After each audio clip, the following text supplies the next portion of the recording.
What if I told you that some animals alive today can't breathe properly, can't give birth naturally, and can't even walk without pain, and it's not because of disease or an accident or nature. It's because we did it to them, on purpose. We bred them this way. In the next 7 minutes, I'm going to show you the animals humans have physically reshaped, sometimes for money, sometimes for looks, sometimes just because we thought it looked cute. And once you see what's actually happening under the surface, you won't be able to unsee it.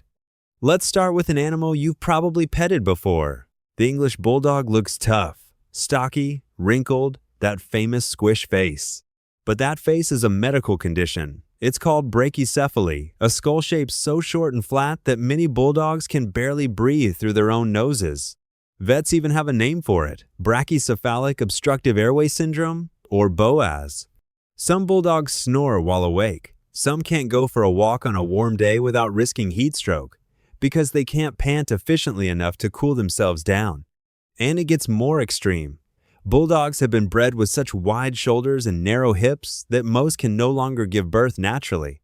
The vast majority of bulldog litters today are delivered by planned cesarean section, not as an emergency measure, but as the expected, routine way the breed reproduces. Picture that for a second.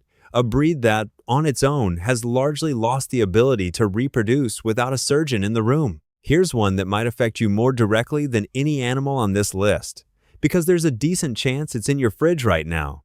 The modern broiler chicken, the type raised for meat, has been selectively bred for decades to grow as large as possible, as fast as possible.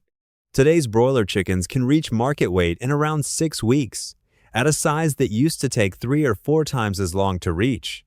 But their bodies weren't built to carry that growth rate. Many broilers develop leg problems because their skeletons can't keep up with how quickly their muscle mass increases. Some struggle to walk. Some develop heart and lung issues because their cardiovascular systems mature slower than their body weight does.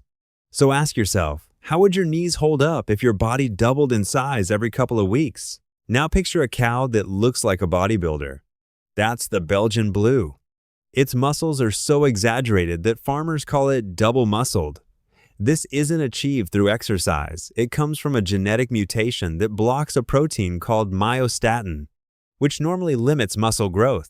Less myostatin means more muscle, a lot more. Some Belgian Blues carry roughly 20% more muscle mass than a typical cow, packed onto the exact same skeleton nature gave them, meaning that frame is doing more work than it was ever designed to. That extra mass also makes natural birth incredibly difficult. Calves are often too large to pass through the birth canal, so just like the bulldog, the vast majority of Belgian Blue calves are delivered by scheduled C-section.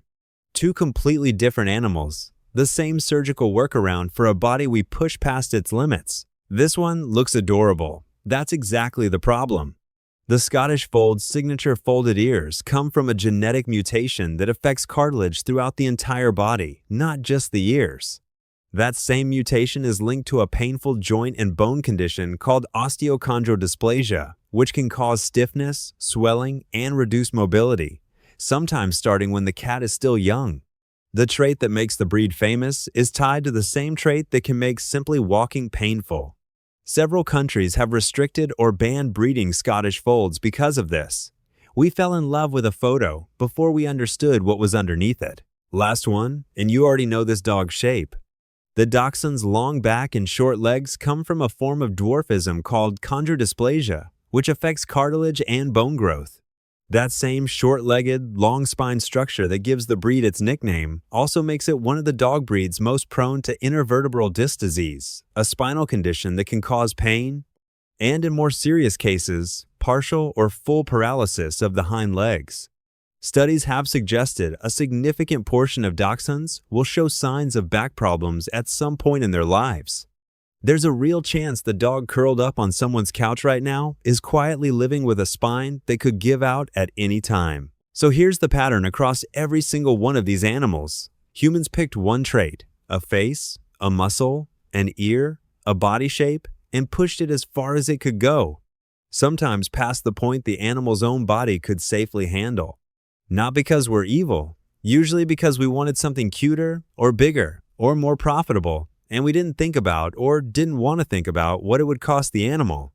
So here's my question for you. If a trait makes an animal look cuter or better to us, but causes it pain, where should the line be? Should breeds like this even keep being bred the way they are? Drop your answer in the comments. I actually want to know where you land on this.